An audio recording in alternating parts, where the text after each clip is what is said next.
미국 연방준비제도가 금리 인상 가능성을 시사했습니다. 네, 그동안 기준금리 인상에 인내심을 발휘하겠다고 밝혀왔는데요. 이 표현을 삭제했기 때문입니다. 자세한 소식은 워싱턴 연결해 들어보겠습니다. 김범현 특파원. 미국 연방준비제도, 즉 연준은 이곳 시간으로 17일과 18일 이틀간 금리통화정책결정기구인 연방공개시장위원회 정례회의를 개최했습니다. 기준금리 인상 여부, 그리고 만약에 기준금리를 인상한다면 그 시점을 언제로 할지가 초미의 관심사였는데요. 연준이 회의 직후에 발표한 성명을 요약하면 현행 제로 수준의 초저금리 기조를 유지하되 인내심을 발휘하겠다는 표현을 삭제했습니다. 연준은 지난 1월까지만 해도 통화정책 정상화, 즉 기준금리 인상에 착수하는데 인내심을 발휘할 수 있을 것으로 판단한다고 밝혔지만 이번에 인내심이라는 표현을 없앤 겁니다. 즉 금리 인상 단행 가능성을 높였다고 할 수 있습니다. 연준은 그동안 국내외 금융시장에 줄 충격을 최소화하기 위해 정책 변경이 있을 것이라는 신호 또는 힌트를 줘왔는데 이번에도 그 신호라는 겁니다. 이 때문에 오는 6월 연방공개시장위원회 회의에서 첫 기준금리 인상이 이뤄질 것으로 전문가들은 예측하고 있습니다. 다만 금리 인상 시기가 9월 이후로 넘어갈 것이라는 전망도 있는데요. 연준이 인내심 표현을 삭제하는 대신에 인플레이션, 즉 물가 상승률이 2% 목표치를 향해 근접한다는 합리적인 확신이 설 때 금리를 인상할 것이라고 밝혔기 때문입니다. 그러면서 올해 미국의 국내 총생산 성장률을 2.3에서 2.7%, 즉 지난해 12월에 발표한 전망치보다 다소 낮춰잡았습니다. 동시에 개인 소비 지출 물가 상승률도 0.6에서 0.8%로 낮췄습니다. 금리 인상을 위한 목표치인 2%에 못 미치는 겁니다. 즉 금리 인상을 위한 합리적인 확신이 서기까지는 다소 시간이 걸릴 것이라는 관측도 있습니다. 지금까지 워싱턴에서 전해드렸습니다. 이명박 정부가 역점을 뒀던 자원외교 사업에 대해서 검찰이 본격적으로 사정의 칼날을 들이대고 있습니다. 네, 러시아 유전 개발을 하겠다며 3천억 원을 날린 경남기업과 한국석유공사 등이 그 첫 번째 수사 대상입니다. 박수윤 기자입니다. 자원외교 비리 수사에 나선 검찰이 첫 수사 대상을 러시아 캄차카 석유 광구 탐사 사업으로 잡았습니다. 서울중앙지검 특수 1부는 경남기업 성환종 회장의 자택과 본사를 비롯해 한국석유공사까지 전격 압수수색하며 회계장부와 컴퓨터 하드디스크 등을 확보했습니다. 석유공사는 2005년부터 경남기업, SK가스 등과 컨소시엄을 꾸려 러시아 유전 사업에 투자했지만 5년 뒤 별다른 성과 없이 철수하면서 3천억 원만 날렸다는 지적이 제기됐습니다. 검찰은 한국컨소시엄이 사업을 강행하면서 기대이익률을 부풀려 금융기관을 속이거나 사업비 처리 과정에서 횡령, 배임을 저질렀다는 의혹을 우선 파헤칠 것으로 보입니다. 경남기업을 연결고리로 한 검찰 수사는 다른 해외 자원개발 사업으로도 확대되고 있습니다.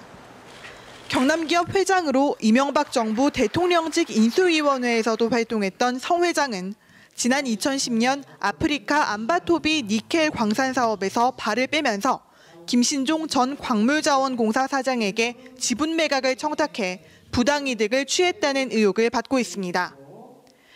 김 전 사장은 이명박 정부 마지막 해인 2012년 검찰에서 무혐의 처분을 받고 풀려났지만 자원외교 비리 의혹 수사가 부정부패 척결의 한 축으로 떠오르면서 사실상 재수사를 받게 됐습니다.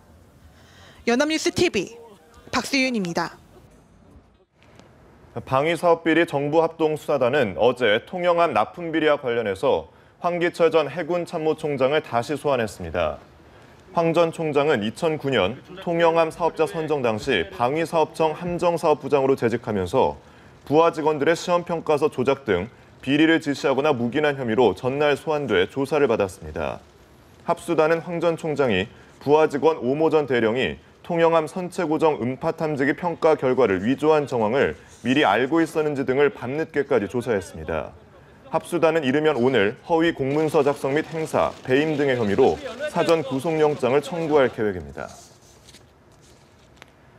전국 시도 중에서는 처음으로 경남도가 올해부터 학교 무상급식 예산 지원을 중단했습니다. 새정치연합 문재인 대표가 어제 무상급식 중단 논란의 중심에 있는 홍준표 경남도지사를 찾았지만 해법을 찾지 못했습니다. 최병길 기자입니다. 새정치민주연합 문재인 대표가 18일 홍준표 경남도지사를 직접 찾았습니다. 경남도는 물론 전국적인 관심사로 부상한 경남도의 학교 무상급식 예산 지원 중단에 대한 해법을 찾기 위해서입니다. 문 대표는 이날 홍 지사에게 경남의 학교 무상급식 지원을 강력히 요청했습니다. 아이들이 어른들 정치 때문에 경남의 아이들만 급식을 받지 못한다. 그러면 그것은 부당한 일이라고 생각이 되고요. 지금이라도 해법이 있다면 대화를 나눠보자는 것이고 해법이 없다면 돌아가야죠. 이에 대해 홍 지사는 무상급식 지원 예산은 이미 물 건너간 상황이라며 불가능하다는 입장을 고수했습니다. 밥보다 중요한 게 공부입니다. 무차별 급식하는 거기에 매몰이 돼가지고 그래 공부를 하러 지금 학교 가는 거지 밥 먹으러 가는 게 아니지 않습니까? 두 사람은 학교 무상급식을 놓고 예정 시간을 훌쩍 넘겨 격론을 벌였지만 결국 서로 벽에다 얘기를 하는 것 같다며 등을 돌렸습니다. 문 대표는 이어 학교 무상급식 논란의 또 다른 당사자인 박종훈 경남도교감을 만나 학교 무상급식에 대한 의견을 나눴습니다. 이 자리에서 박 교육감은 문 대표에게 답답한 심정을 털어놨습니다. 지금까지의 급식비 지원금의 집행에 문제가 없다라는 도의 공문을 저희들이 받았습니다. 그런데도 10월 달에 느닷없이 감사하겠다라고 이야기하면 그건 감사가 순수한 의도로 저희들은 받아들일 수가 없죠. 두 사람은 학교 무상급식에 대한 계속된 지원 의지를 보여주기 위해 학교 급식소를 찾아가 급식 봉사를 하기도 했습니다. 하지만 문 대표의 방문 성과는 없었습니다. 경남도와 경남도교육청이 학교 무상급식에 대한 마땅한 해법을 찾지 못하고 있는 가운데 4월 급식 대란은 점점 현실로 다가오고 있습니다. 연합뉴스 최병길입니다. 전국 시도 교육감 협의회는 오늘 오후 경남 창원에서 임시총회를 열고 교육 현안에 대해 논의합니다. 이번 회의에서는 국회가 다음 달에 처리할 방침인 지방교육재정교부금법 개정안과 누리과정 국고지원 문제 등에 대한 논의가 있을 것으로 보입니다. 여야 합의로 우려됐던 보육대란은 일단 한 고비를 넘겼지만 교육감들은 보다 근본적인 대책이 필요하다는 입장을 보이고 있습니다.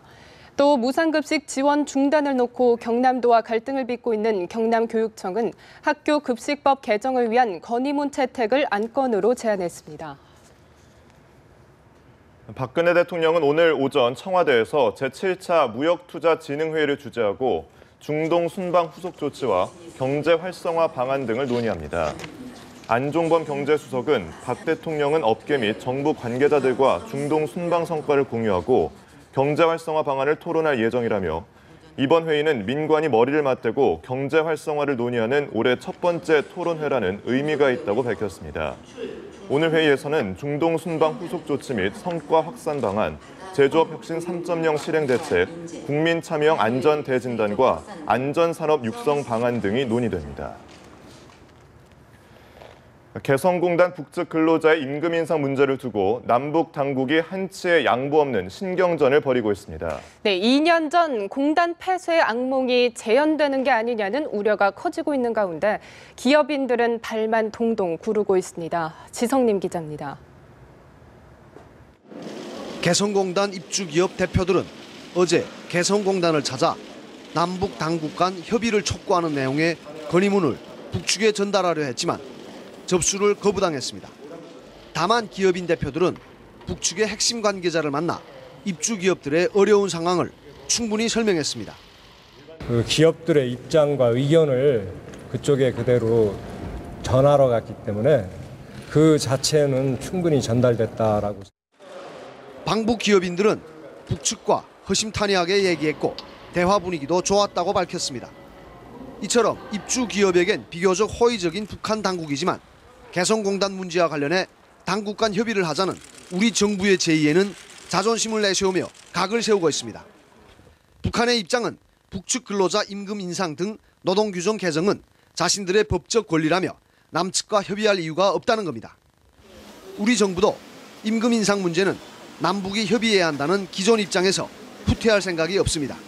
중요한 것은 그 관리위와 총국 간의 협의를 통해서 그 정하기로 되어 있는 그 최저임금을 북측이 일방적으로 그 결정하는 하도록 수정한 그 절차상의 위반이 더 큰 문제라는 것입니다. 특히 통일부는 북한의 임금 인상 요구를 수용하는 기업에 대해선 행정적, 법적 조치도 취할 방침입니다.